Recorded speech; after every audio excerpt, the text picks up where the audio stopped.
வணக்கம். வாழ்க வளமுடன். எப்போதும் மிக சிறப்பான பதிவுகளை எனக்கு அனுப்பி கொண்டிருக்கும் திருவண்ணாமலை ஆகாஷ் முத்துகிருஷ்ணன் ஐயாவுக்கு நன்றியுடன் இந்த பதிவு.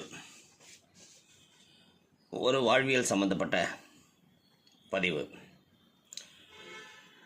ஏன்னா அதோட தலைப்பே கொஞ்சம் வித்தியாசமாக முதல் வரி என்னை கவர்ந்ததுனால தான் இந்த பதிவு உங்களுக்கு சொல்கிறேன். நீ எதை தேடுகிறாயோ அதுவும் உன்னை தேடிக்கொண்டு தான் இருக்கிறது. இதை நான் பல நேரங்களில் அனுபவபூர்வமாக உணர்ந்த ஒரு விஷயம். உடைத்து வைத்திருந்த உருண்டை வெள்ளத்திலிருந்து ஒரு ஸ்பூன் எடுத்து டீயில் போடும்போது அதிலிருந்து ஒரு சிறு உருண்டை கைத்தவரை கீழே விழ,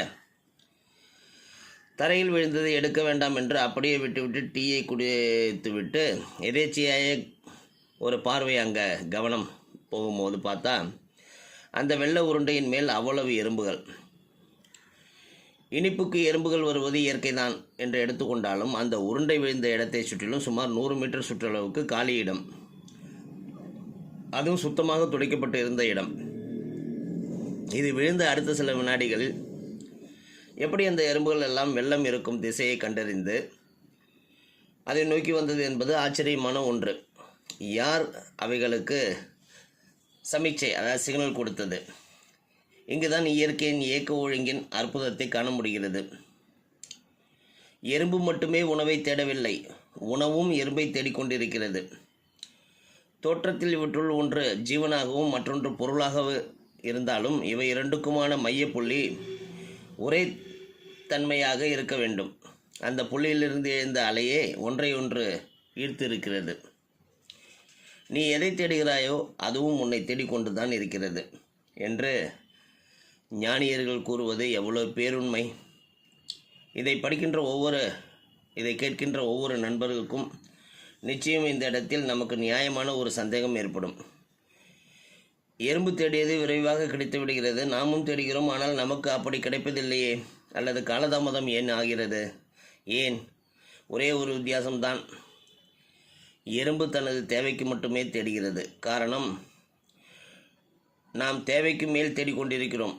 எது நம்முடைய உண்மையான தேவை என்பதை அறியாமல், உணராமல், புரியாமல் தேடுவதால் நமக்கு தேவையானது ஆல்ரெடி நம்மிடம் இருக்கிறது, அல்லது தேவைப்படும் நேரத்தில் அது கிடைக்கும். எறும்பிற்கு நம்மை விட மிக மிக அறிவு குறைவு என்றாலும் அதை படைத்த படைப்பு அதற்கு எது தேவையோ அதை உணரச் செய்வதோடு அது மட்டுமல்லாமல் அதனை எளிதில் அடையவும் செய்துள்ளது. எறும்பு அவ்வாறு இருக்கும்போது நாம் எவ்வாறு இருக்க வேண்டும்? நாம் யார் என்று அறிந்தாலே நம்மை இயக்குவதையும் அறிய முடியும்.